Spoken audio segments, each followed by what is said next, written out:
పెళ్ళి అంటే తాలిబొట్టు ఒకటి కడితే చాలదు మామ, దాని తర్వాత చాలా కట్టాల్సి వస్తుంది. ఏం కట్టాలో చెప్తాను. మనం సింగిల్గా ఉన్నప్పుడు బ్యాచులర్స్ రూమ్లో ఎలా ఒకళ్ళు అడ్జస్ట్మెంట్ చేసుకుంటాం. అదే పెళ్ళి అయితే ఖచ్చితంగా రూమ్ కావాలి, అంటే రూమ్ రెంట్ కట్టాలి. ఇక పెళ్ళి అయినాక కొత్త కాపురం ఎట్లుంటుంది, ఏ ఏసీయో గీసీయో టీవో ఫ్రిడ్జో కావాలి, అంటే ఈఎంఐ కట్టాలి.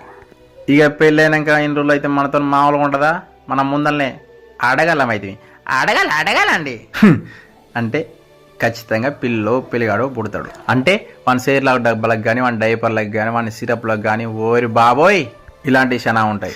అంత బాగానే ఉంది, బాగానే మేనేజ్ చేస్తున్న గ్యాప్లో వాడు స్కూల్కి పోయే టైం అవుతుంది. అంటే మన బుక్స్ కానీ బ్యాగ్ కానీ షూ కానీ టై బెల్ట్ కానీ ఓరే నాయమ్మ ఇదంతా బిల్ కట్టాల్సి వస్తుంది.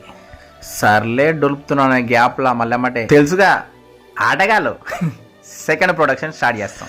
ఇక వాళ్ళ నెలల చెకప్లకు కానీ ఆపరేషన్లకు కానీ ఖర్చులు ఓరని అమ్మ దేవుడా ఏందయ్యా